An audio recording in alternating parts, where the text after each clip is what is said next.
Dilansir Samo News dari media BBC Inggris, China telah memperingatkan armada tempur Angkatan Laut Inggris, yang dipimpin oleh kapal induk HMS Queen Elizabeth untuk tidak melakukan tindakan tidak pantas saat memasuki Laut China Selatan yang diperebutkan.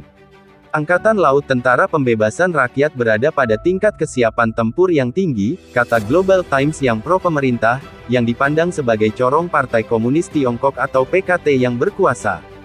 China telah memantau dengan cermat kemajuan ke arah timur dari armada tempur Inggris, yang saat ini sedang berlayar melalui Laut China Selatan dalam perjalanan menuju Jepang, sambil menuduh Inggris masih hidup di masa kolonialnya. Angkatan Laut Kerajaan Inggris telah melakukan latihan dengan Angkatan Laut Singapura dan Menteri Pertahanan Inggris Ben Wallace tidak merahasiakan niatnya untuk melakukan apa yang disebut latihan kebebasan navigasi melalui Laut Cina Selatan. Bertentangan dengan putusan Pengadilan Internasional 2016, China mengklaim sebagian besar laut itu sebagai miliknya dan telah sibuk membangun terumbu karang buatan dan landasan pacu, beberapa di antaranya dekat dengan perairan teritorial negara-negara tetangga. Baik kapal perang Amerika Serikat dan Angkatan Laut Kerajaan baru-baru ini menantang klaim China atas kedaulatan di Laut China Selatan dengan sengaja berlayar melewatinya. Jadi pertanyaannya sekarang adalah, apakah kita akan melihat pertemuan dekat yang serupa dengan yang terjadi di Laut Hitam pada bulan Juni ketika HMS Defender Inggris, sebuah kapal perusak tipe 45, didengungkan oleh pesawat-pesawat tempur Rusia saat melintas di dekat semenanjung Crimea yang disengketakan.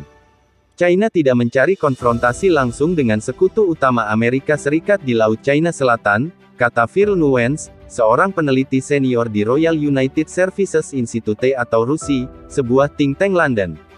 Tapi itu pasti akan memperjelas niatnya. Jika Inggris melakukan latihan kebebasan navigasi melalui laut itu, Nuance yakin kita mungkin akan melihat pengulangan dari apa yang terjadi ketika HMS Albion berlayar melewatinya pada tahun 2018. Itu dibayangi oleh kapal perang China dari jarak hanya 200 meter, memperingatkannya untuk pergi, sementara pesawat China terbang rendah di atas kapal Inggris.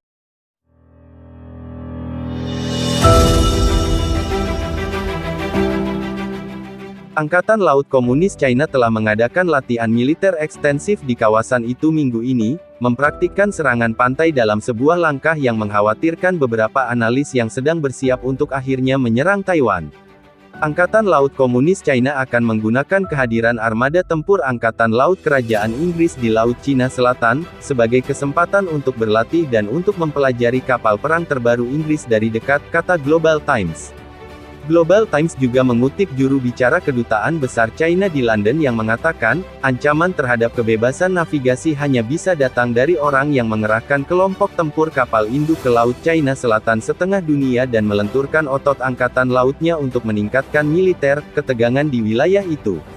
Tetapi sementara kedatangan armada tempur Angkatan Laut Kerajaan Inggris di wilayah tersebut telah memicu beberapa kata marah dari Beijing, rekan peneliti Rusi untuk kekuatan Angkatan Laut, Siddharth Kausal, menunjukkan bahwa ketika menyangkut kebuntuan Angkatan Laut, tindakan China telah dikalibrasi jauh di bawah standar, ambang apapun yang akan memulai perang tembak. Pengerahan HMS Queen Elizabeth dan kapal pengawalnya ke Asia Timur dipandang sebagai bagian dari upaya pemerintah Inggris untuk memainkan peran yang lebih menonjol dalam keamanan global, sebagaimana ditetapkan dalam tinjauan terpadu pemerintah baru-baru ini. Prancis, juga, serta negara-negara Eropa lainnya, telah mengalihkan perhatiannya ke Laut China Selatan karena kekuatan militer dan ekonomi China yang tumbuh tampaknya tak terbendung. China baru-baru ini memulai peningkatan besar dalam persenjataan rudal balistik nuklirnya, membangun silo peluncuran baru di wilayah Xinjiang yang terpencil. Ini juga telah mengembangkan hypersonic glide vehicles, rudal berkecepatan tinggi yang dapat mencapai kecepatan hingga 8 kali kecepatan suara dan yang telah dijuluki pembawa pembunuh.